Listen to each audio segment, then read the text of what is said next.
Yi is a Chinese company you most likely haven't heard of, but they're quickly gaining a reputation for producing good quality electronics as an alternative, cheaper option to the more well-known brands. A search in Amazon for dash cams gives you lots of results for generally cheap and generic looking devices, but the Yi Dashcam is one that certainly stands out from the herd with its design, its ability to record 1080p footage at 30 frames per second with a 130-degree field of view, and the sub £40 price. Since I've used other Yi products like the Yi Home camera and thought, let's give this one a try.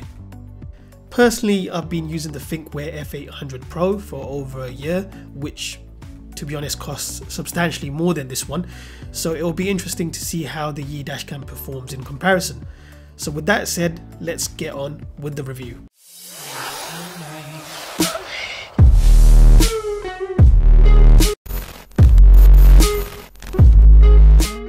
After taking off the shrink wrap plastic off the box and sliding open the top, you'll see the dashcam itself with its square design, making it look slightly like a GoPro.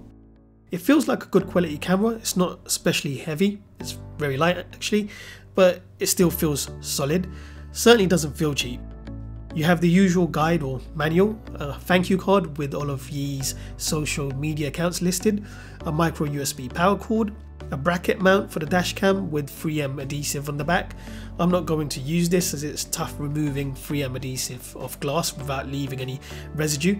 I suggest you use a suction cup instead. I've placed a link in the description to one on Amazon that works well with this dashcam. You also get a USB car charger. On the left of the device you'll find a micro USB port and the reset hole. On the right is the micro SD card slot, and on that subject I should mention that the dashcam didn't come with a micro SD card, so you'll have to buy one separately. The dashcam supports cards between 8 to 64 GB in size, and it's suggested by Yi that you use class 10 or a higher card. You'll find air vents on both the bottom and top of the dashcam for better cooling. On the top you also have a speaker and the mount slot. There's a 2.7-inch LCD screen on the back and 4 simple buttons. The first button is for emergency recording. You have the record or pause button, the album button, and the settings/power button. Fitting the dashcam is very straightforward. Plug in the USB car charger, attach the bracket mount to the dash, then just place it on a suitable area of your windscreen. Plug the micro USB in, and then start your car. A QR code will appear and a sign telling you to download the Yi Dashcam should also appear. Once you've downloaded the app, make the various selections and then accept the terms and conditions. Tap add device and then finally choose Yi Smart Dashcam. Keep tapping next step, allow any permissions requested by the app, and then it'll take a few seconds to establish the connection. Trust me when I say this was easier to set up than my Thinkware Dashcam. Once the app's set up, you can quickly take a 2 megapixel picture.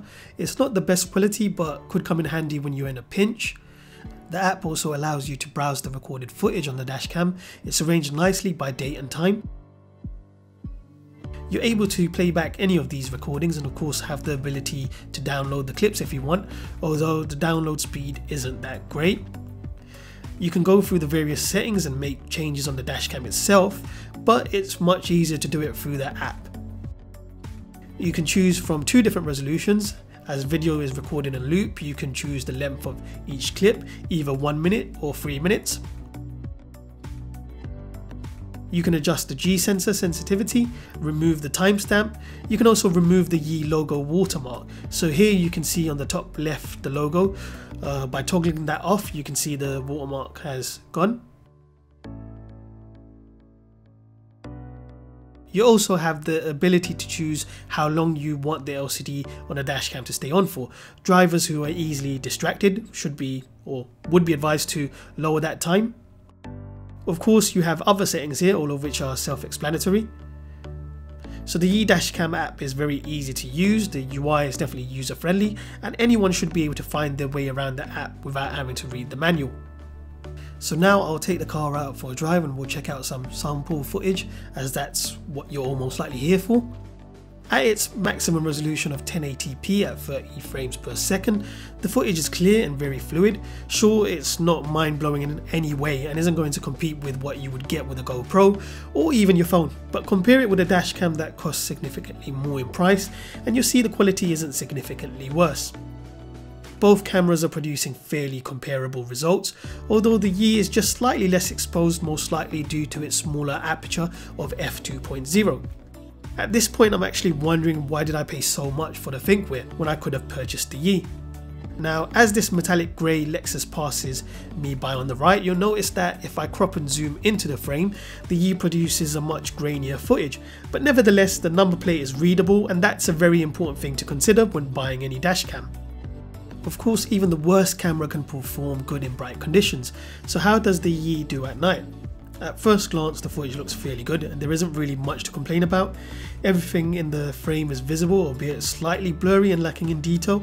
Colours in the footage are somewhat dull, for instance all the dark coloured cars in the traffic on the right look black, but when I compare the footage with the Thinkware, I actually prefer the Yi. The picture is certainly darker but it's not as grainy.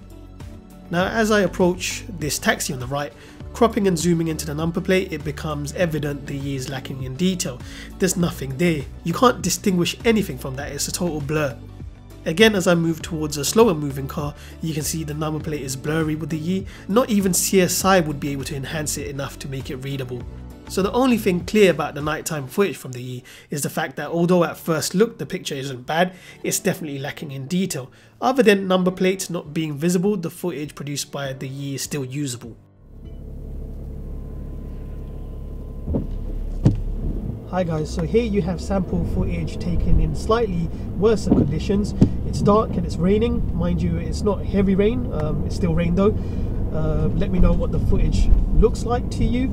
Of course the audio that you're listening to here, it's been directly recorded via the dashcam itself, so let me know how that sounds as well. So overall, I think the Yi 1080p dashcam is great value for money.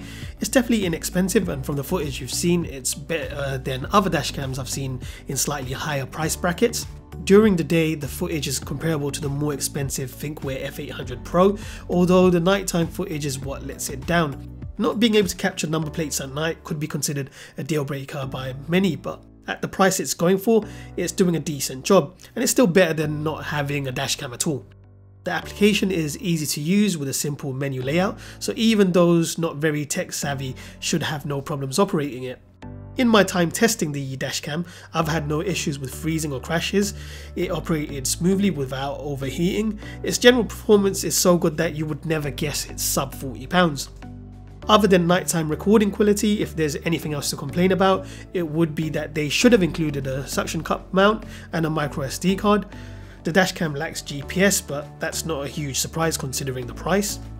After using the Yi, I feel as though I may have spent too much on the Thinkware and that I could have saved more money by purchasing something else. Simply buying the most well-known and expensive equipment doesn't always give you the best value for money, so take that into consideration when you're considering this dashcam. This has been Raju Rahman from Tectonic. Thanks for watching. If you enjoyed this video and it helped you, please subscribe and like. That would really help me out. And don't forget to check out these other videos too.